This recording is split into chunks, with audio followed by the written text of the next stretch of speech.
Have you ever wondered if you actually own the digital content you buy, whether it be from Amazon or Steam?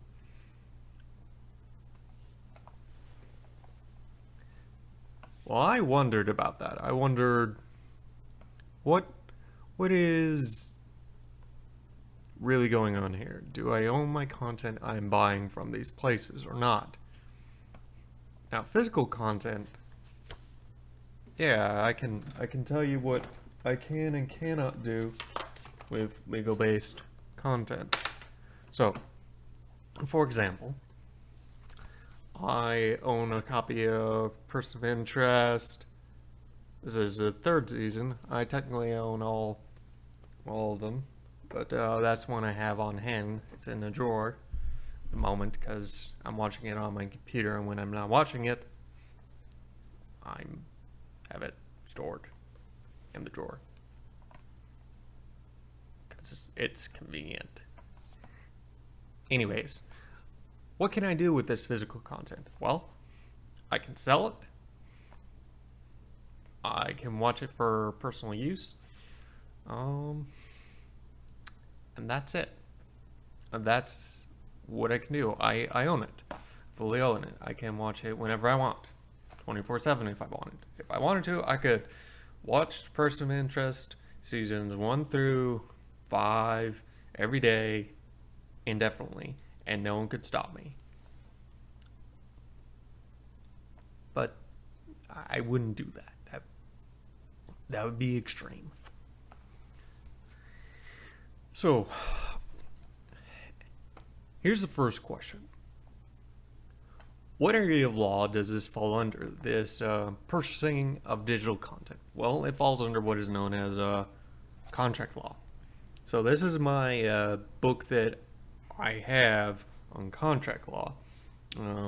It was a book that was used when I went to school to be certified as a paralegal.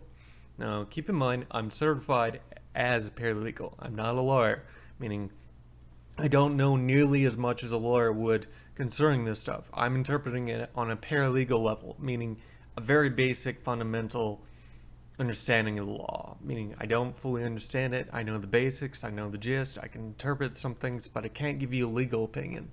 I can just tell you what it says, at best. And please do not ever ask me for legal advice. If you need legal advice, get a lawyer. I'm not joking, get a lawyer. If you need legal advice, get a lawyer. Especially if it's something serious, get a lawyer. So, this falls under contract law. And,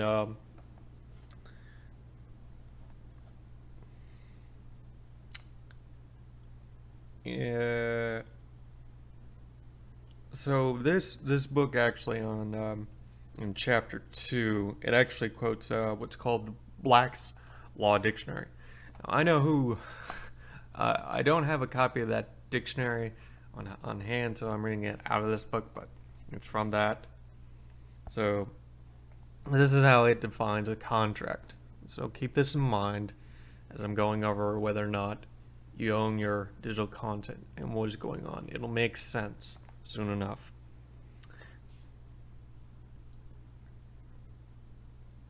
Contract. An agreement between two or more parties creating obligations that are enforceable, otherwise recognizable at law. So, there we have a basic legal definition of what a contract is. And so, here's the important thing to remember and to keep in mind. When you are purchasing digital content, there's a buy button. That buy button creates a contract between you and the place you're buying it from. But as to whether or not you own it or not, we need to dive in to what is called a terms of use.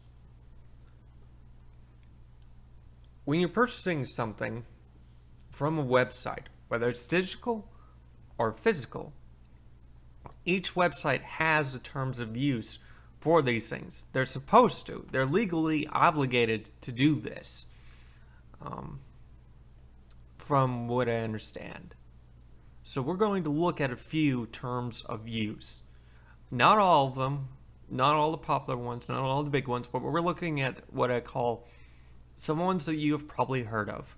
So the first one we're looking at is the Amazon Video Digital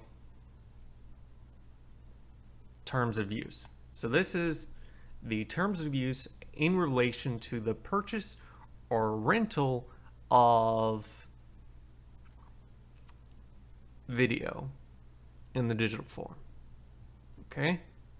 So, terms of use. Look at that. Look at that. Leo words. Words, words, words, words. Let's see if I can zoom in or not. Zoom in. We'll zoom in. Here we go. So we're looking particularly at section 4 to start off with. All right, so section 4. We're looking at the first section B. Now, I'll get into that in a moment. Digital content. This is the general. Well, let's just go ahead and read that while we're here. General. The service may allow you to access digital content on a subscription basis for viewing during a limited period of time during a subscription period. For example, through Amazon Prime, Amazon Premium, or other subscription or standalone video subscription offering. Subscription digital content. Rent digital content for viewing over a limited period of time. Rental digital content. Purchase digital content for viewing over an indefinite period of time. Purchase digital content and or access digital content on a free, ad-supported, or promotional basis for viewing over a limited period of time. Free digital content. Digital content may be available as subscription digital content, rental digital content, purchased digital content, free digital content, or any combination of those. And each case is subject to the limited license grant below. Okay, so that's the general. Here's one part that you need to understand. Usage rules. This is actually really important to understand the terms of use fully. Okay, so I needed to pull up my notes as well to make sure I cover everything that I want to.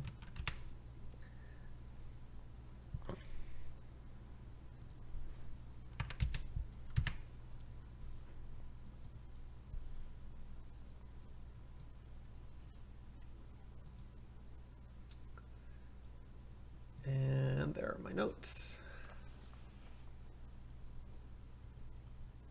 All right.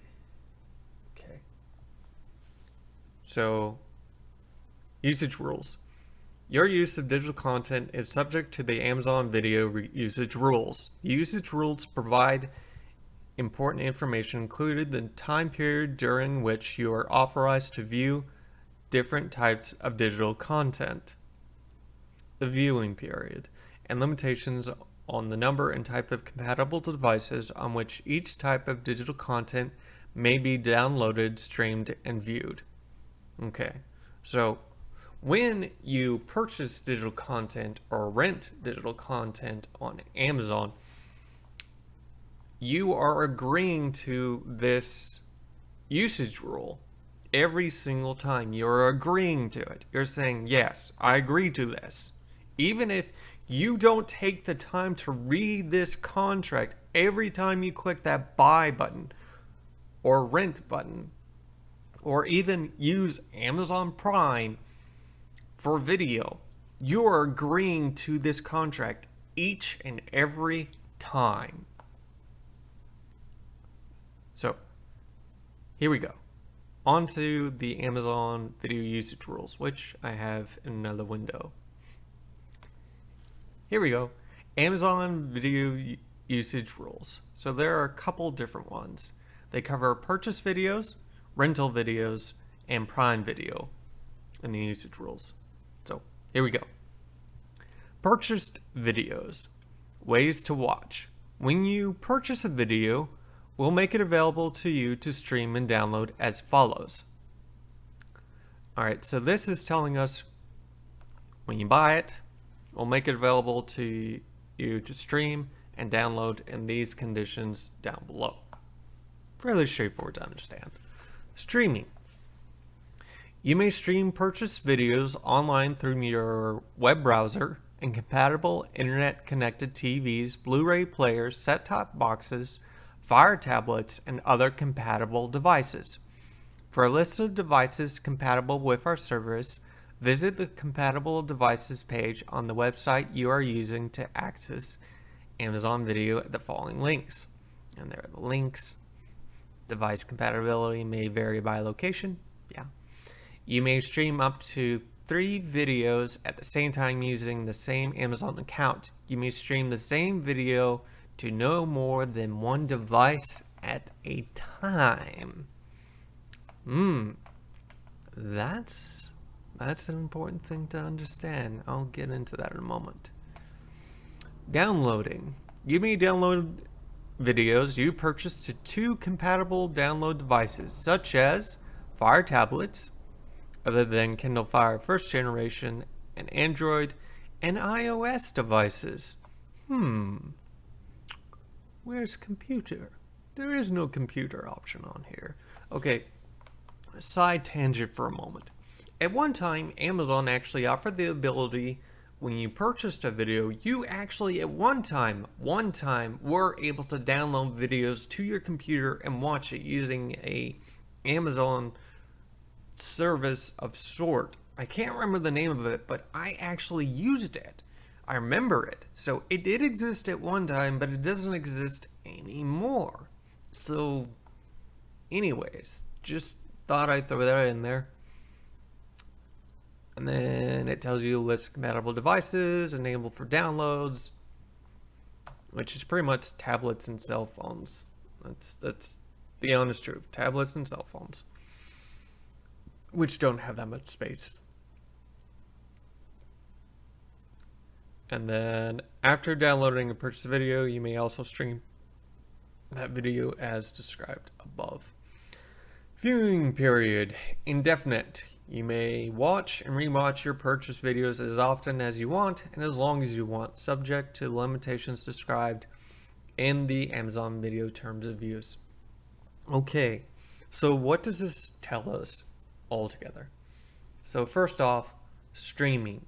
Let's just cover streaming. Streaming, you're able to, at the most, stream up to 3 videos on your individual account. And you're only able to stream the same video to 1 device. You can't stream it to 3 different locations. So that's something to keep in mind. And as far as indefinite, you may be wondering, why doesn't it say forever or whatever? Well, indefinite is a fairly long period of time, and it's subject to the terms of use.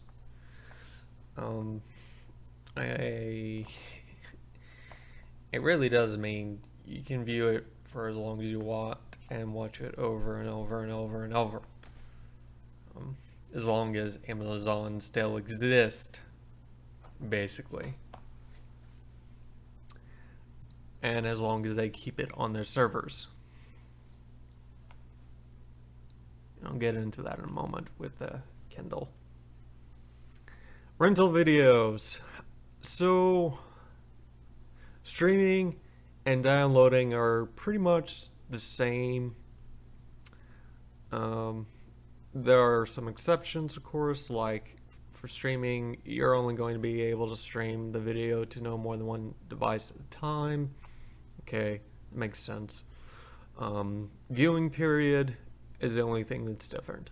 For rental videos, you'll typically have 48 hours to finish watching the video once you have commenced streaming or downloading, provided that in any event, you must finish watching the video prior to the expiration of the applicable expiration window, which is typically 30 days from your payment of the rental fee. The length of this window can be found on the detail page or on a link from the detail page, such as the Learn More About Renting and Buying link on website detail pages. So, when you're renting a video from Amazon, according to this, you only have 48 hours to finish watching it once you start. And you have to do it within the 30 days that you have. So basically, say you rent it and then 10 days later you start to watch it. You then would only have 48 hours to finish it, even though your 30 days hasn't expired yet. That's the way this is written out. That's the way it works. This is actually something that's fairly typical for other video rental services. This is the norm from what I remember for the other places. So Prime Video is really, really interesting. So Prime Video, streaming is the same deal. Downloading is interesting.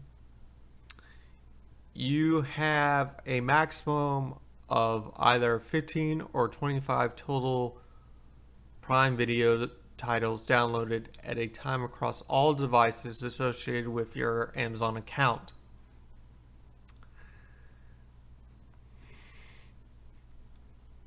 That's kind of interesting, but I mean, if you're downloading to a phone or a tablet, video is not small by any means. It really isn't. So,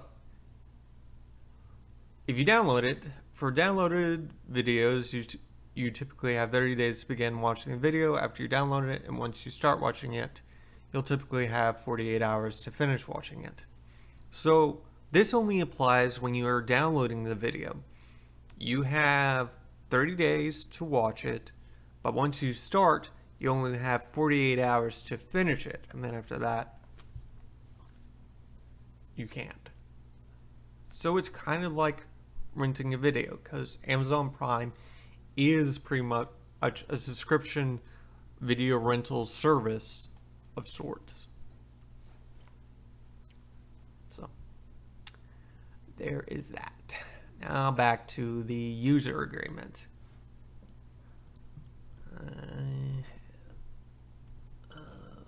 Okay. Looking at my notes again. All right. We're going to go to section H.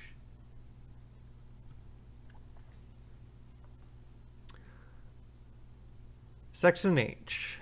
Limited license to digital content. Subject to payment of any charges to rent, purchase, or access digital content in your compliance with all terms of this agreement, Amazon grants you a non-exclusive, non-transferable, non-sub-licensed, limited license during the applicable viewing period to access and view the digital content in accordance with the usage rules for personal, non-commercial, private use. We may automatically remove digital content from your compatible device after the end of its viewing period.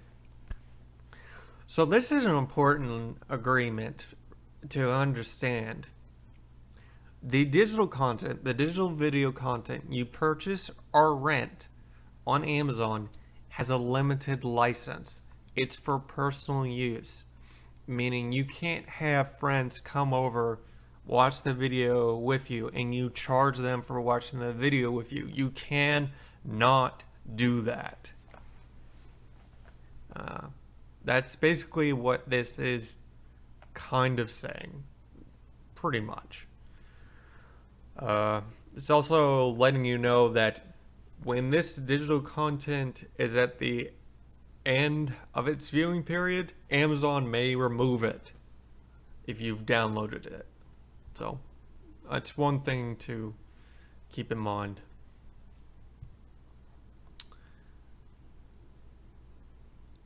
All right. So here are the questions. Do you own the digital video content that you buy on Amazon? If you buy it, yes, you own it. You can stream the video indefinitely. Next question. Can you download it? Yes, but only to tablets and phones, which in my opinion is fairly limited. What format is the digital content? So, with video and Amazon, it depends on the web browser you're using and the device you're using. So it depends on what codec they're actually using at that time. I know on certain web browsers they're using, trying to remember what it is. I can't remember at the moment anymore. Anyways, it depends.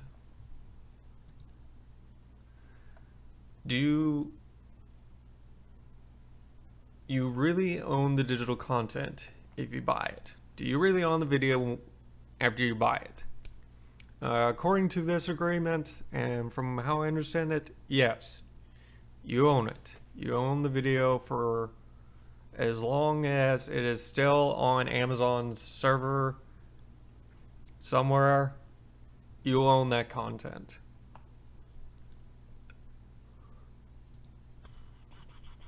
All right. So next we get to something interesting. The Amazon Digital Music Terms of Use. Which I forgot to pull up, but I can get that real quick.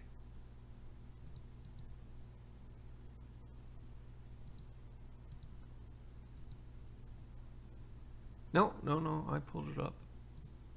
All right, good.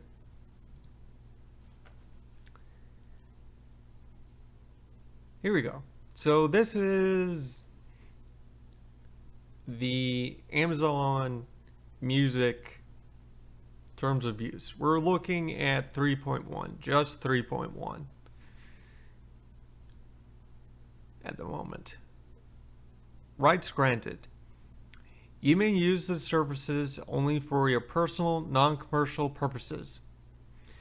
You may not use the services to store, transfer, or distribute content of or on behalf of third parties to operate your own content application or service, or to resell any part of the services.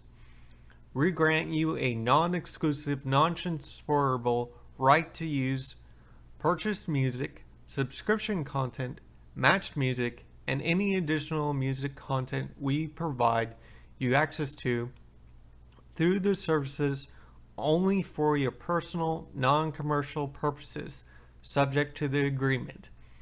Except as set forth in the preceding sentence, you may not redistribute, transmit, assign, sell, broadcast, rent, share, lend, modify, adapt, edit, license, or otherwise transfer or use purchased music or subscription content. We do not grant you any synchronization, public performance, public display, promotional use, commercial sale, resale, reproduction, or distribution rights for any music content. You must comply with all applicable laws and with the terms of any licenses or agreements to which you are bound in your use of the services. Whoa, a lot of words, a lot of stuff going on there. So, what does this mean? So here's the thing. When you're buying music, through Amazon, according to this agreement. When you're buying digital music on Amazon, according to this agreement, for which you agree every time you click buy,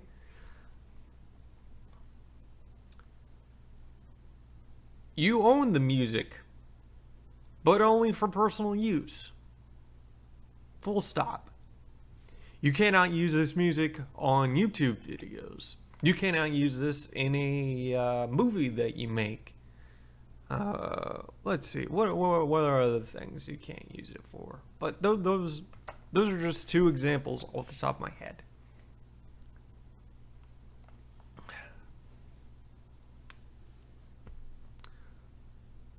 So that's the music. Now here are the questions again. Do you own the digital music that you buy on Amazon? Answer is yes, but only for personal use. Can you download it? Yes, you can download it to computer, phone, even your Roku. There are a lot of places you can download the Amazon music on. It's kind of insane. What format is the digital content?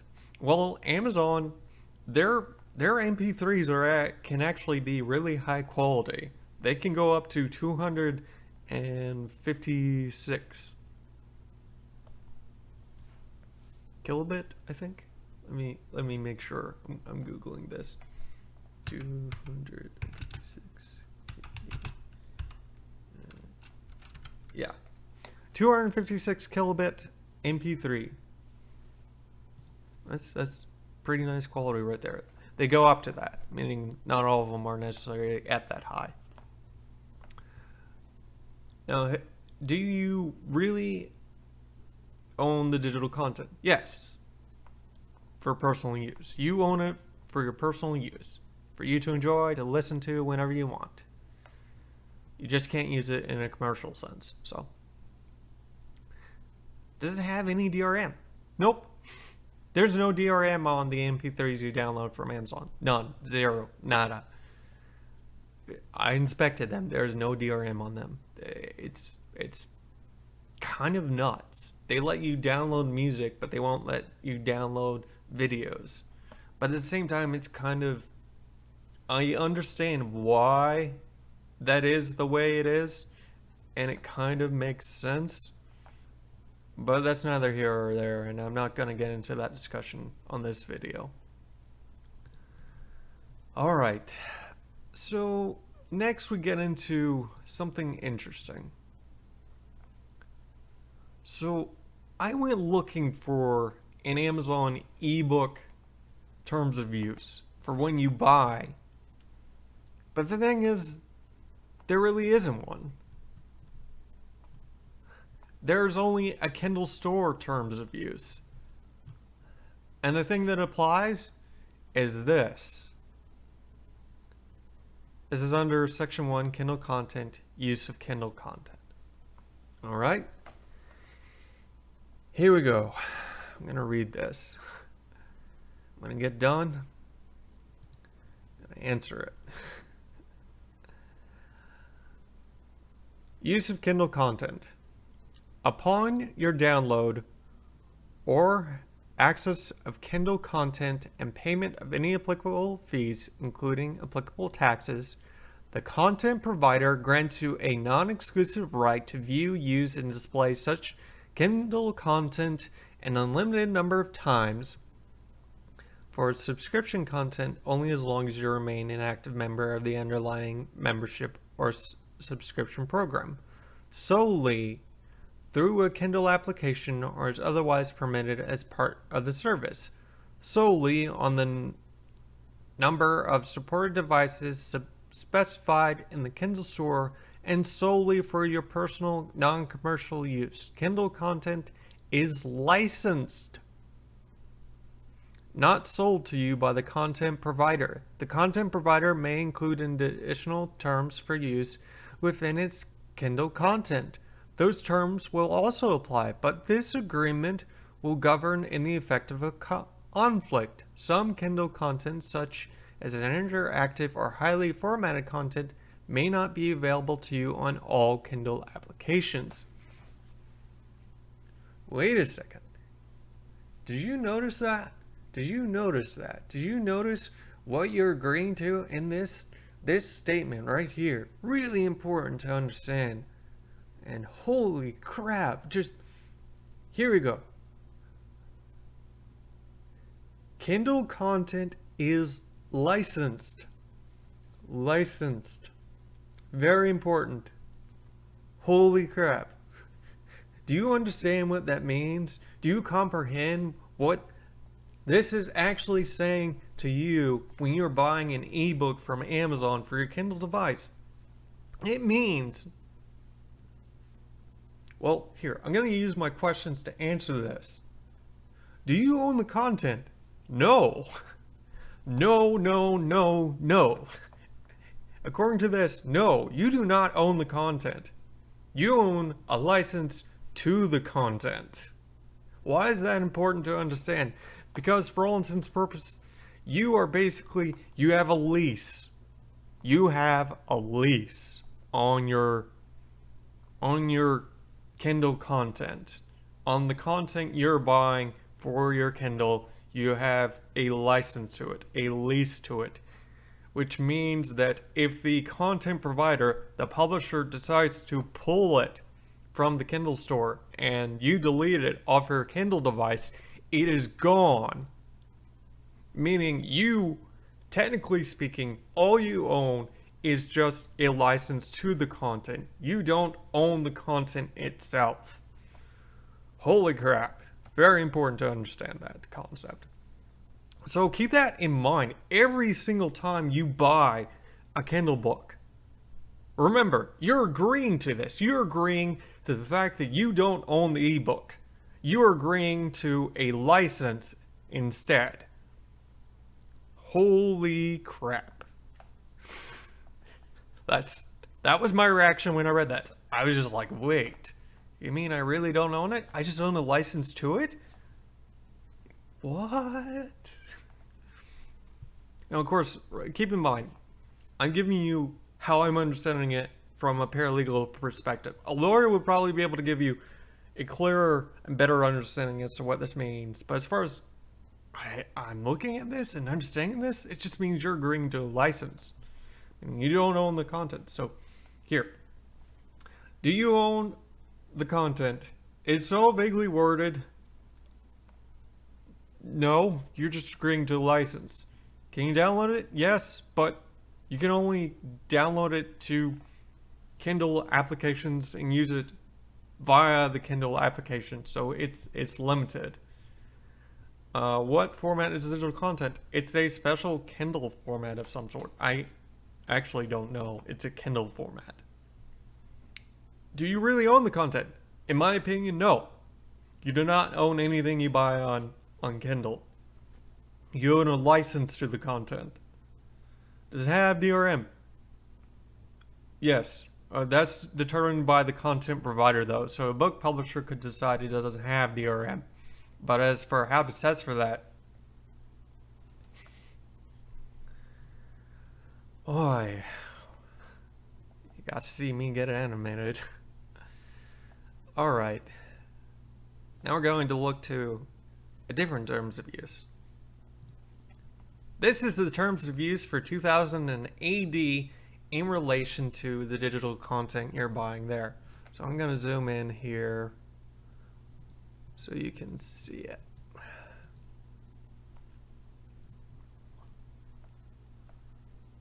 All right. I guess I should give some disclosure. Disclosure! I have covered 2000 AD in the past. I did a video in the past under my old monarchy and old name as Wolfleben. They gave me permission to show images from Judge Dredd. They gave me legal permission to do that. So I just want to get that out there in case anyone accuses me of favoritism because I'm featuring them. And just so you know, yes, I really do like 2000 AD or Rebellion. I like Rebellion. I like how they do things. And I like how simply this is worded. So, here's one thing to keep in mind as I'm reading the terms of use as it relates to digital content bought on 2000 AD.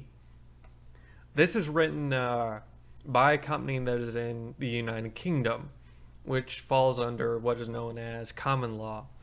And so keep that in mind as I'm reading this. I'm not going to go into the full details as to what common law is here, because I only have a basic understanding of it. But here we go. Access to purchased digital content. Here we go. Access via the website. Digital products purchased on the website, either as individual items or as part of a digital subscription, should be instantly available to download from the customer's account, provided the release date for each item has been reached. Digital downloads are generally made available as DRM-free PDF and CBZ files. Digital content purchased on one of our mobile 2000 AD apps, iOS, Android, or Windows 10, will also be available to download via the website if logging in with the same credentials. Pretty interesting. And now I'm going to read this as well. Access via other devices. Digital products purchased on the website, either as individual items or as part of a digital subscription, should also be available to download and view on one of our free mobile 2000 AD apps, iOS, Android, or Windows 10, at no extra charge, provided the release date for each item has been reached, and if logging in with the same credentials. So, here's the thing. You may be wondering, why isn't this worded so long like the other ones? Why is this so simple and straightforward? Well, let me get into that. The reason it's worded so simply and so simplistically is because of the fact that, for all intents and purposes, I'm going to answer this by answering those questions I've been asking. Do you own the content you buy on 2000 AD, the digital content? Yes, you own it. Can you download it? Yeah, there are multiple ways to download it. We've seen that. And there are multiple ways to access it. Now, what format is it? It's DRM-free, PDF, and CBZ. You have an option between the two. So, two alternatives, and both DRM-free, which is awesome, in my opinion. Do you really own the digital content? Yes. For personal use, yes, you own it. Does it have any or DRM? Nope. There you go. That's it. That's all there is to that terms of use. Fairly straightforward. Pretty easy to understand. Like I said, huge fan of Rebellion and 2000 AD, particularly Judge Dredd and Judge Anderson. I actually finally got to the point where I could afford to be subscribed, so I'm actually subscribed to their Judge Dredd magazine. And one of the cool things about that is that when I subscribed to it, they actually gave me last month's issue for free when I'm subscribed, so that was nice. And the digital versions of the comics, they actually have all the back issues in digital format as well, and they're cheaper than the printed versions, which is a nice feature that I wish more sites did that. Now, 2000 AD is not the only comic book publisher that does this. Image also does it as well, that I know of. Basically, I know 2000 AD does it. I know Image does it as well. They have their own digital stores you can go to. And you can buy digital content, and they provide it in DRM-free format or CBZ format. Although I can't remember if Image does CBZ in DRM-free format or not at the moment. Anyways, now we're going to move into something interesting. The Steam subscriber agreement. Wait a minute. Subscriber agreement. You mean it's not a terms of use? Nope. Nope. Nope. This is one that depressed me. This is one that sent me down a rabbit hole. This is one that just like, I had to walk away from the internet for a few days to process this because of what it means. All right. Oh gosh. So first, we need to read part 1. And we are going to zoom in.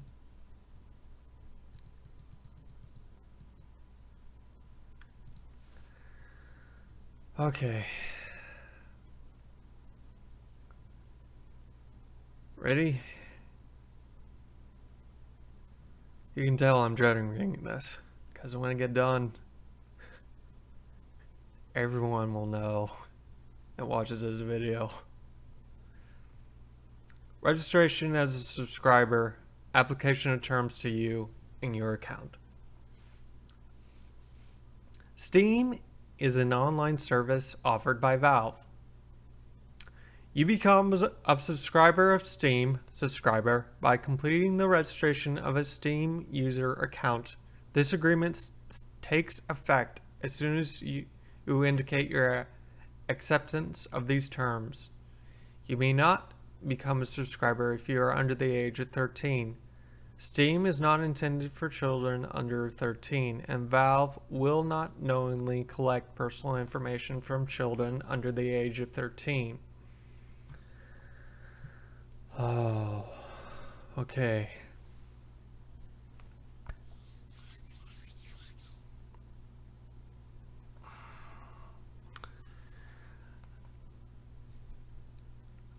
Now here is the part that applies. Section B. Subscriptions, content, and services.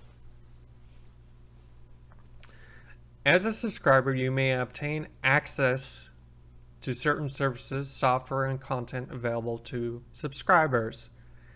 The Steam client software and any other software, content, and updates you download or access via Steam, included but not limited to Valve or third-party video games and in-game content, any virtual items you trade, sell, or purchase in a Steam subscription marketplace are referred to in this agreement as content and services.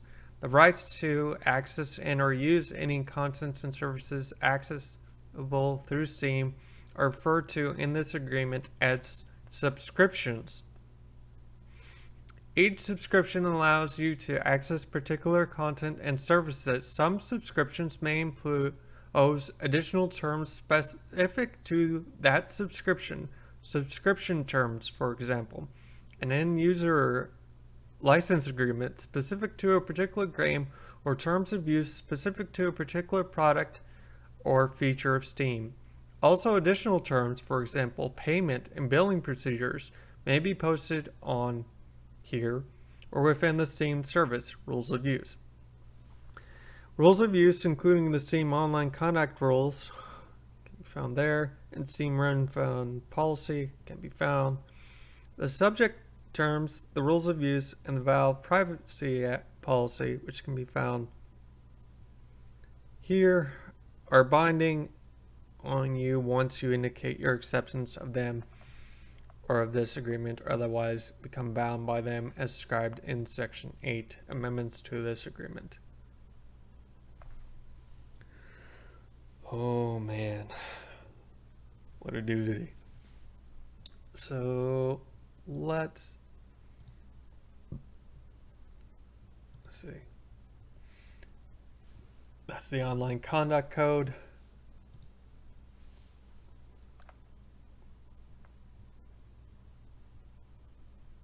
So anyways, this is what applies.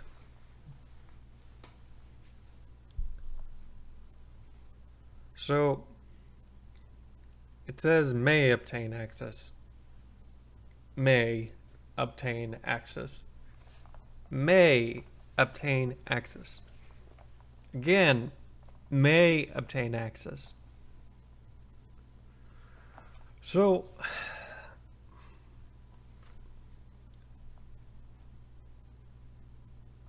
do you really own the content you buy on Steam?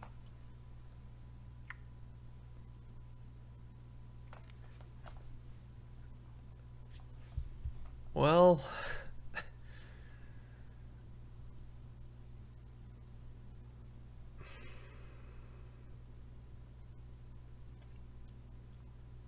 we're getting there. Licenses. Okay. Section A. Steam and your subscriptions require the automatic download and installation of content and services onto your computer. Valve hereby grants and you accept a non-exclusive license and right to use the content and services for your personal non-commercial use, except where commercial use is expressly allowed herein or in the applicable subscription terms. This license ends upon termination of this agreement or a subscription that includes the license. The content and services are licensed, not sold. Your license confers no title or ownership in the content and services. To make use of the content and services, you must have a Steam account, and you may be required to be running the Steam client and maintain a connection to the internet for reasons that include, without limitation, system security, stability, and multiplayer. I can't even pronounce that word. I'm not even going to try. Oh gosh. Steam may need to automatically update, preload, create new versions of, or otherwise enhance the content and services accordingly. The system requirements to use the content and services may change over time. You consent to such automatic updating. You understand that this agreement, including applicable subscription terms, does not entitle you to future updates, new versions, or other enhancements of the content and services associated with a particular subscription, although Valve may choose to provide such updates, etc., in its sole discretion. Holy crap. Alright. When I read this, when I got to this part, I was just like, wait. So, if you are a gamer on PC, like me, and you have Steam, you have agreed to this. You have agreed to the fact you don't own any of your content on Steam.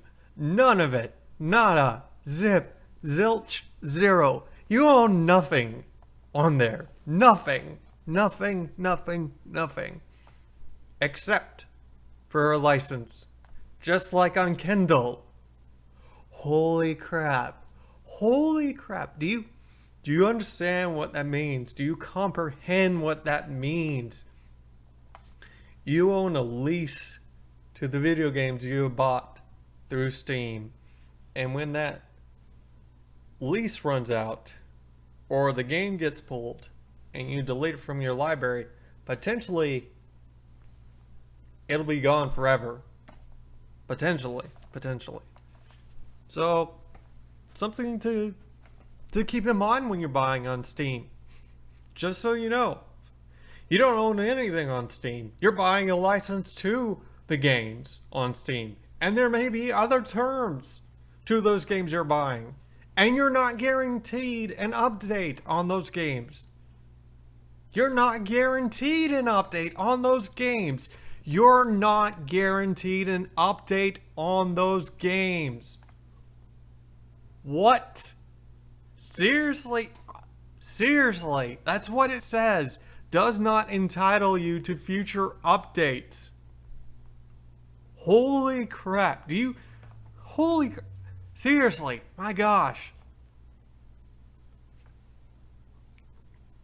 My mind is kind of blown by this.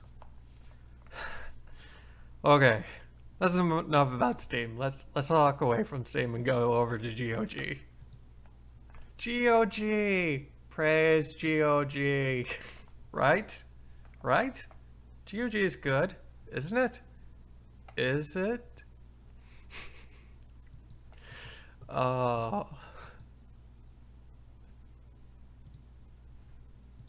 Here we go. using GOG.com and GOG content. And look, they even have the English version right next to it so you can understand it. So we're going to read the legal one. 2.1. We give you and other GOG users the personal right, known legally as a license, to use GOG services and to download or stream and use GOG content. This license is for your personal use. You can stop or suspend this license in some situations which are explained later on. Oh, just remembered something. I need to answer the questions for Steam. Here we go. Questions for Steam. Do you own your content? Nope. You're agreeing to the license, just like you are for Kindle. So no, you don't own anything except a license to the game. It's really depressing. Can you download it? Yep. What format is the digital content? It's a video game. Do you really own it? No. You own a license. Does it have any DRM? Pretty much. Almost all games on Steam, unless the publisher decides otherwise, has some form of DRM. Even if it's just Steam itself. Alright, back to GOG. You notice they also say license.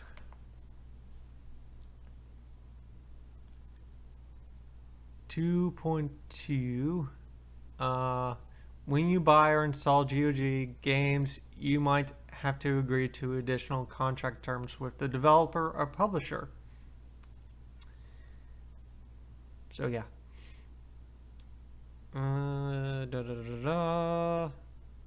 Yep. So, do you actually own the content you buy from GOG? So it sounds like you're buying a license again. So does that mean you actually own it? So the answer to that is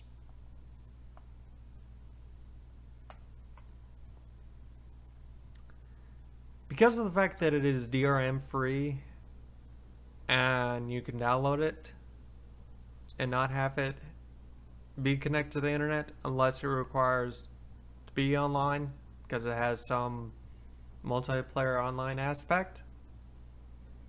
The answer to that is yeah, you do own it, but also it has a license attached to it.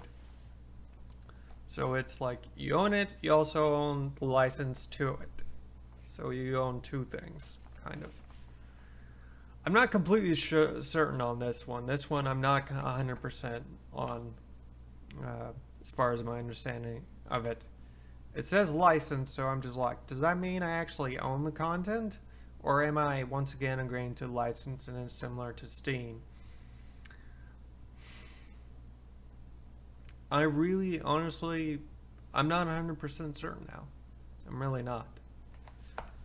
So, do you own the content? Yes, I think so. Can you download it? Yep. What format is it? It's a video game. Once again, do you really own it? As far as I know, yeah, pretty much.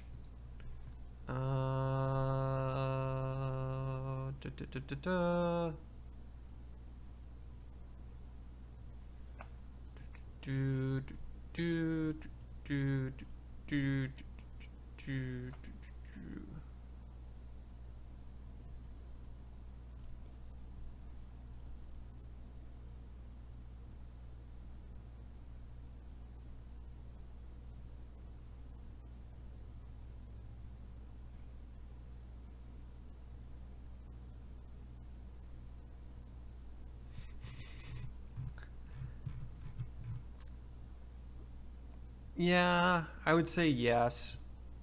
You do own the digital content from GOG. Does it have any DRM? For the most part, no. most stuff on GOG does not have any DRM. You may be wondering, well, doesn't all of it not have any DRM? The ones that require you to be online, well, you'll have to use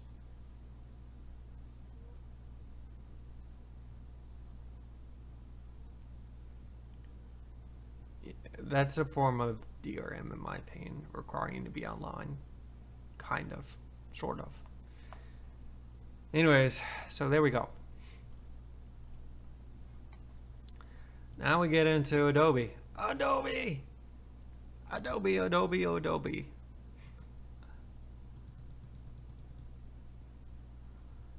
Okay.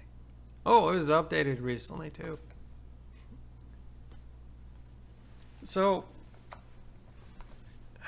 I actually own the Adobe Creative Suite for Premiere and Photoshop and Lightroom. So, do I actually own the content? The Adobe content, the software? The answer to that is no, I'm renting it. So no, I don't own it.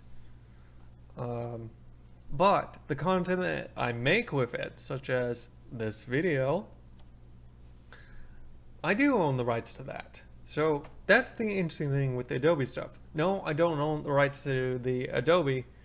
I don't own the Adobe software, but I do own the stuff that I make with the software. Interesting concept. Really interesting. Let's see. There we go.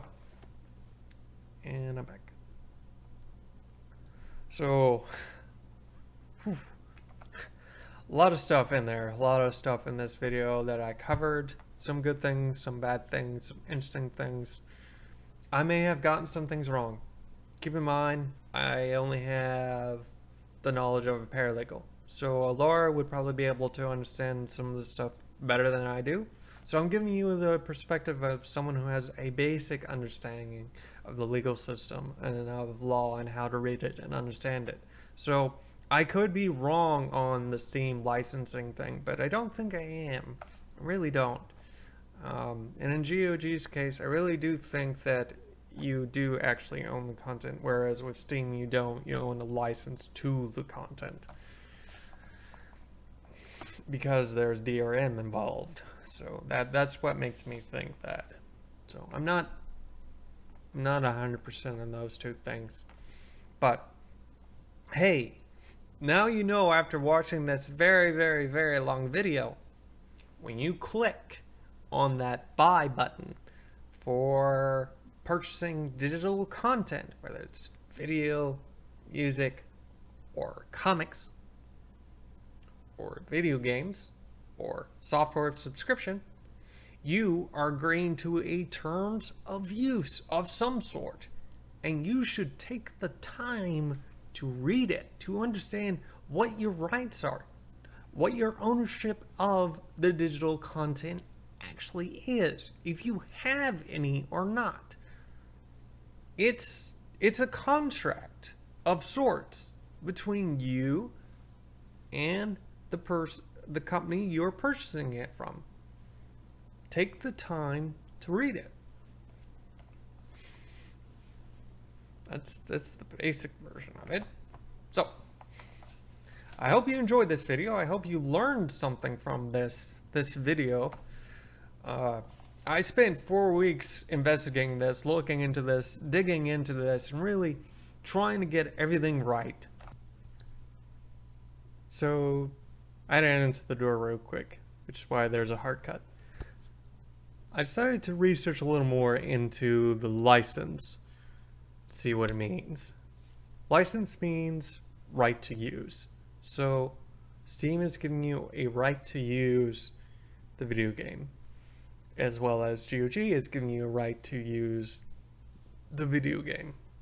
So, you don't actually own it, you own a license giving you the right to use it. There we go.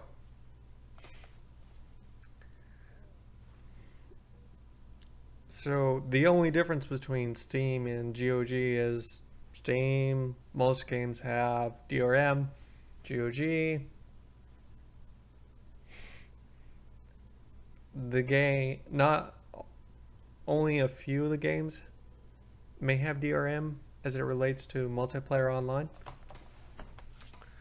But in both cases, you don't own the game. You own a license to use the game. So there you have it. That's all I have to say on this matter.